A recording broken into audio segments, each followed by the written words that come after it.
കാന്തല്ലൂർ ഗ്രാമപഞ്ചായത്ത് പ്രസിഡന്റായി പി.ടി. തങ്കച്ചൻ ചുമതലയേറ്റു. മുന്നണി ധാരണപ്രകാരം കാന്തല്ലൂർ പഞ്ചായത്ത് പ്രസിഡന്റായിരുന്ന പി.ടി. മോഹൻദാസ് രാജിവെച്ചതിനെ തുടർന്നാണ് പുതിയ പ്രസിഡന്റായി പി.ടി. തങ്കച്ചനെ തെരഞ്ഞെടുത്തത്. പുതുതായി തെരഞ്ഞെടുത്ത panchayat president PT. Thankachan LDF പ്രവർത്തകർ സ്വീകരണം നൽകി.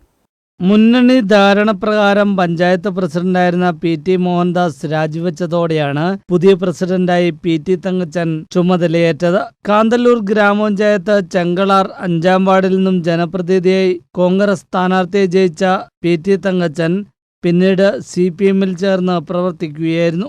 ഇതേ തുടർന്നാണ് ധാരണപ്രകാരം പുതിയ പ്രസിഡന്റായി തങ്കച്ചനെ തെരഞ്ഞെടുത്തത്.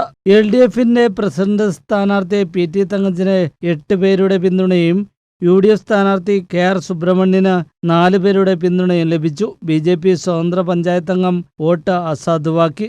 Returning officer C. ശരവണന്റെ നേതൃത്വത്തിലാണ് തെരഞ്ഞെടുപ്പ് നടന്നത്. പുതുതായി തെരഞ്ഞെടുക്കപ്പെട്ട പഞ്ചായത്ത് പ്രസിഡന്റിന് LDF പ്രവർത്തകർ സ്വീകരണം നൽകി.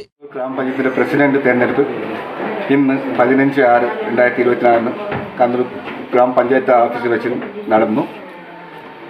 അതിൽ 2 പേർ മത്സരിച്ചു. ഒന്ന് കോൺഗ്രസിൻ്റെ ഭാഗമായിട്ട് KR സുബ്രഹ്മണ്യനും കമ്മ്യൂണിസ്റ്റിൻ്റെ ഭാഗമായിട്ട് പി.ടി. തങ്കച്ചനും മത്സരിച്ചു. ടോട്ടൽ വോട്ട് 13 ആയിരുന്നു. അതിൽ 1 അസാദും മറ്റേ പി.ടി. തങ്കച്ചന് 8 വോട്ടും KR സുബ്രഹ്മണ്യൻ 4 വോട്ടും കിട്ടി. ഇതുകൊണ്ട് നമ്മുടെ കാന്തല്ലൂർ ഗ്രാമപഞ്ചായത്തിൻ്റെ പ്രസിഡന്റായിട്ട് പി.ടി. തങ്കച്ചൻ അവർ തിരഞ്ഞെടുത്തു. News bureau Marayur.